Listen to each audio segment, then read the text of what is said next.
Good morning, my friends in Wayland. It is a joy to preach in Wayland again, an annual tradition that I cherish. It's good to be with my urban ministry colleague, Annie Stubbs, who loves this, her congregation so. Well, I'm sorry that this morning I'm not able to step into your bright and beautiful sanctuary. It's still good to be with you, a congregation that has long and deep history with the work of the urban ministry. Those ties between us were forged in large part by the Reverend Ken Sawyer, your minister emeritus and our beloved former board member. I'm grateful that the Reverend Dr. Stephanie May has continued building our connection through her leadership, and to her for welcoming me back this morning. There are so many ways and so many individuals who supported the work of the urban ministry in Wayland. One of the very first congregational activities that I learned about after arriving at the urban ministry was the famous Wayland Work Day.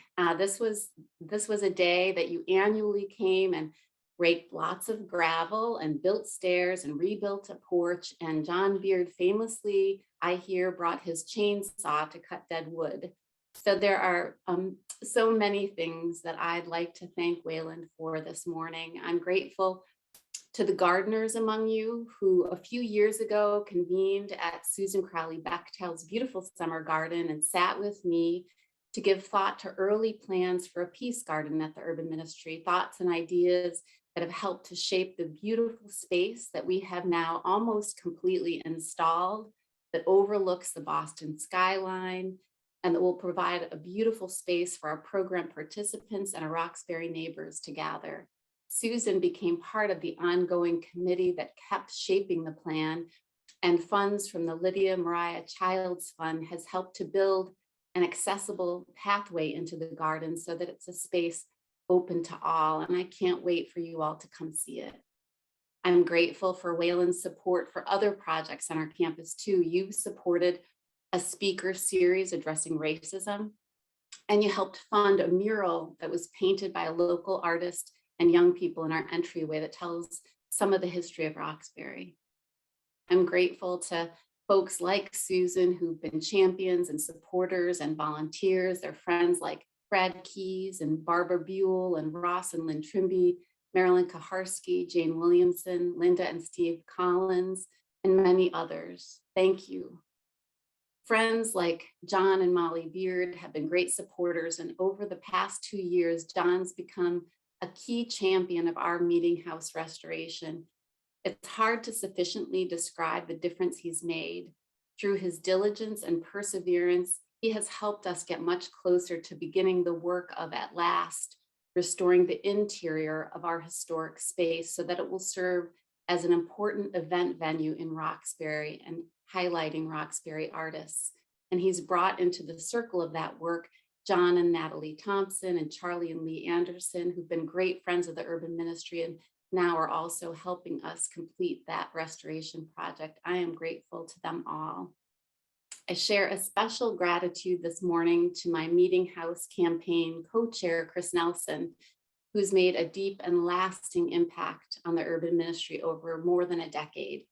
She served for many years as chair of our board of directors and helped guide the organization through challenges and into new times and new opportunities. She was instrumental in launching the beginning of our Meeting House and campus restoration, and she has championed, supported, volunteered, led, and faithfully cared about all of our programs and all of our work, and I'm appreciative of all that she does.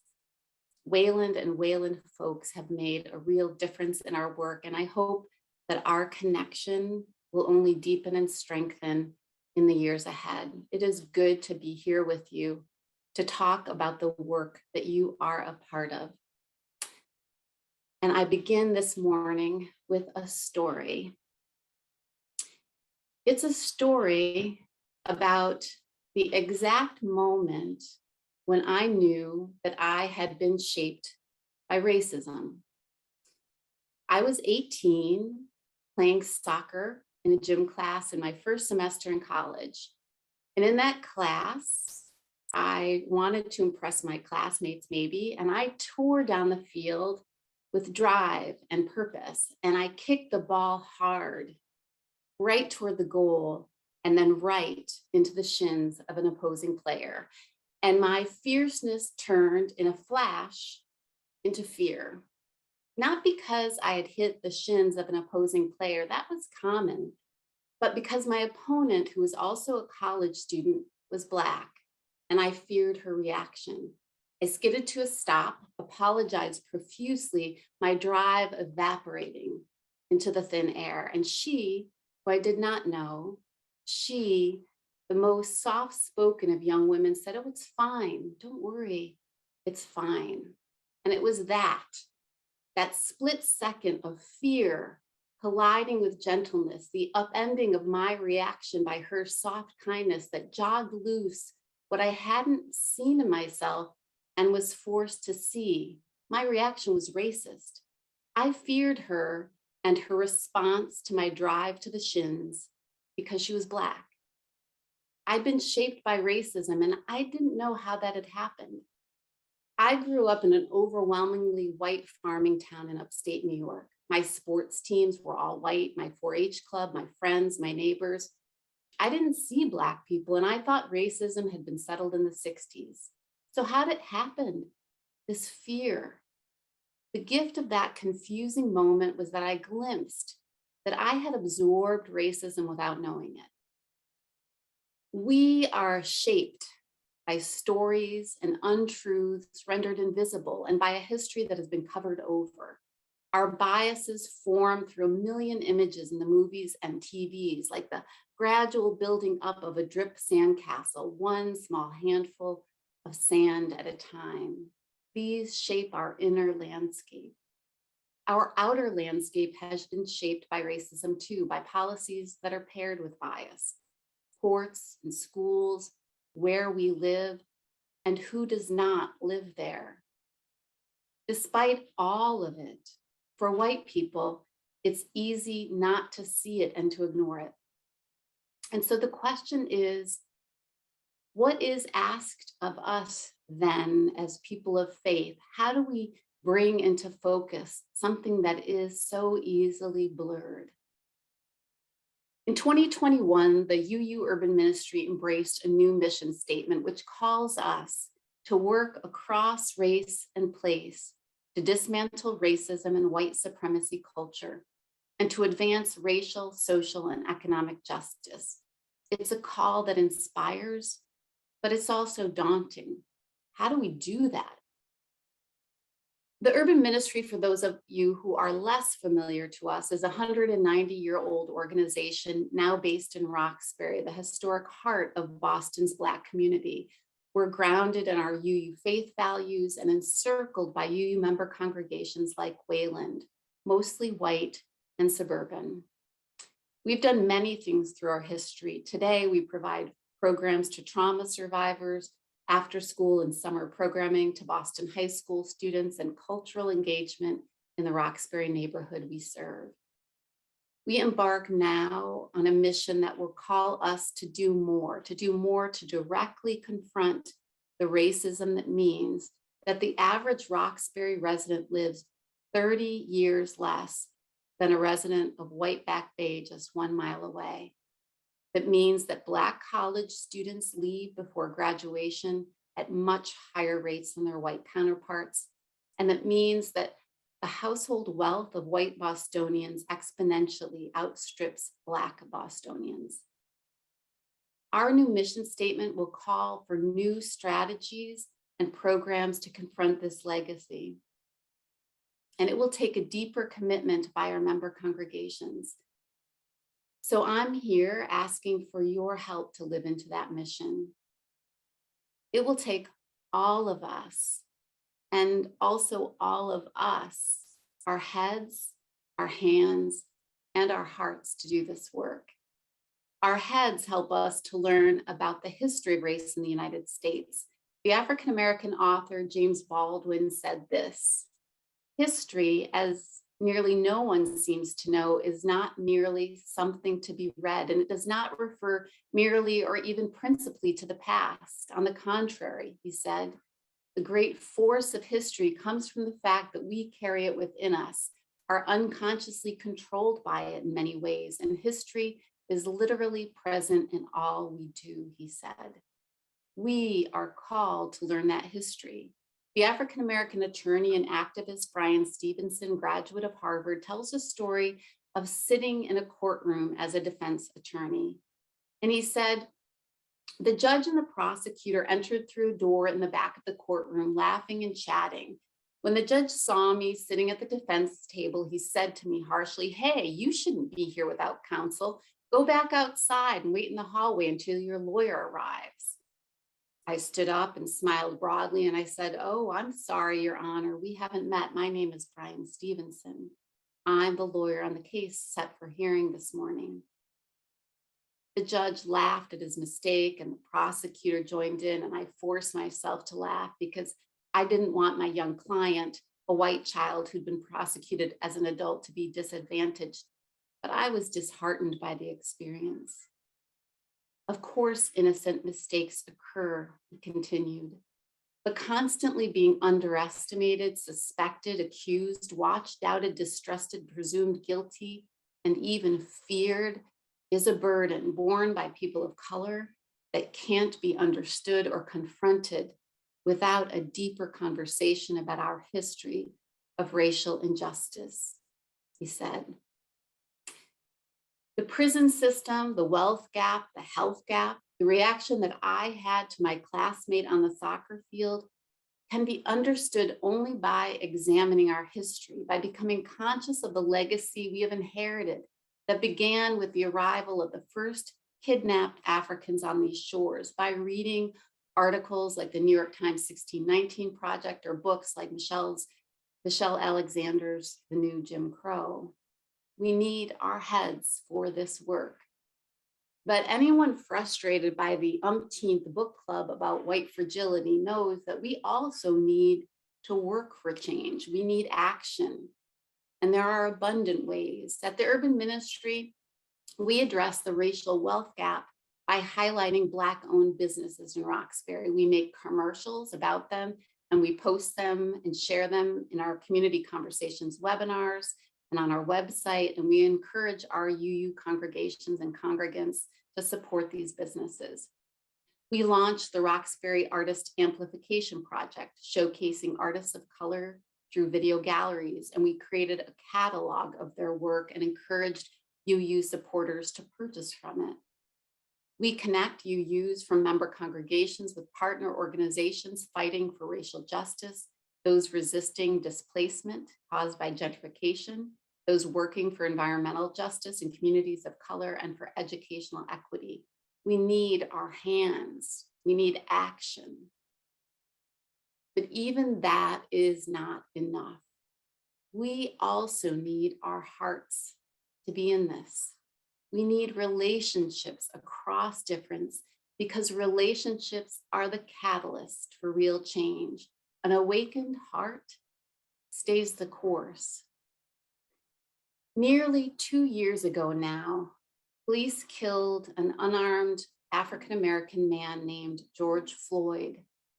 And it was a death that reignited the Black Lives Matter movement across the world. UU congregations like this one gathered in the midst of the COVID shutdown to march and demand change. The flames of that movement continue to burn for justice, but we need to ensure that they do not dim. And it is relationships, our hearts, that ensure that. Love makes us steadfast. Love holds us accountable. Love gives us the courage to do hard things. The African-American minister and historian, the Reverend Dr. Mark Morrison Reed, in one of his sermons tells of how the white clergy came to join Martin Luther King in Selma more than 50 years ago. UUs like the Reverend James Reeb, Orloff Miller, and Clark Olson, and Jack Kent came. These individuals, Morrison Reed writes, came to Selma not because of what they knew about segregation. It was because of the relationships that they had. Reverend James Reeb, who was killed by white supremacists during his visit, lived in Dorchester, where his children attended predominantly Black public schools and where he was immersed in the grassroots empowerment of his African-American neighbors. He knew Black people. Morrison Reed writes, "Today we assume that the outpouring of support and the rush to Selma was because of the righteousness of the cause and the magnitude of the injustice. But that doesn't fully explain the response," he says. "Of course it was because of the cause, but it was relationships that compelled them to go, the connection of one person to another." And here is our problem. Few places make it harder to make a connection across race than Greater Boston. According to the Boston Magazine article, "How Has Boston Gotten Away with Being So Segregated for So Long?" Of 51 metro areas with significant African-American populations, we are the 15th most segregated. 2/3 of Boston's Black population lives in Roxbury, Dorchester, and Mattapan, and hardly any Black people live in the suburbs. And that's by design. The article spells out in excruciating detail all the systems that for the past 100 years have ensured home ownership and therefore wealth creation was kept out of the hands of Black people, and how these systems created a chasm between white people and Black people and prevented us from knowing one another, even in 2022. Segregation may not be the law of the land in Greater Boston, but look around and we know it's a fact of Greater Boston. Over the past century, covenant restrictions and subdivisions and redlining and racist FHA policies and racist HUD policies kept Black people out of certain Boston neighborhoods and absolutely out of the suburbs. Here are some examples from the article. In the early 1900s, the first subdivision in Brookline included a racially restricted covenant, which meant basically that homes couldn't be sold to Black people.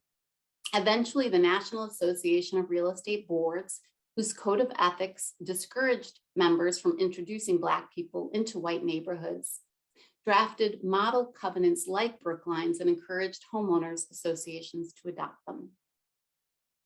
The FHA was formed in the 1930s, and between 1934 and 1962 spent $120 billion on home loans, 98% of which went to white families.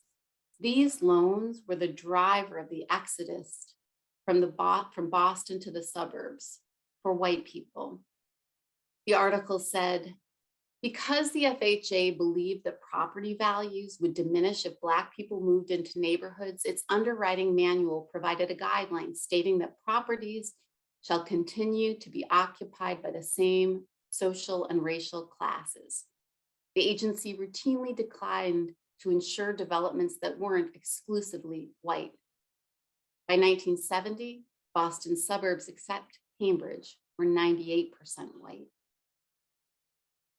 Meanwhile, as white families moved to the suburbs, Black families migrated from the South to Boston and found that the only places they could live were places like Roxbury, a neighborhood where the banks would not make home improvement loans, where the housing was older, and which became ripe picking for slumlords.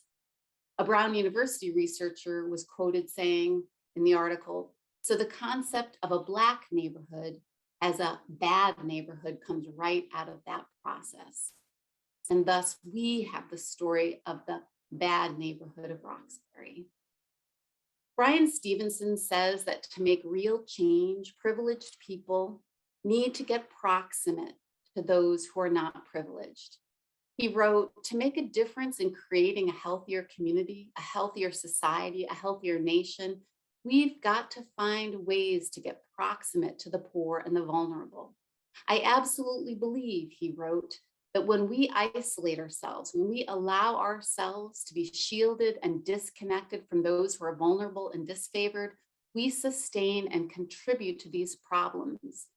I am persuaded," he wrote, "that in proximity, there is something we can learn about how we change the world," end quote. The fact of our segregation makes that hard to do.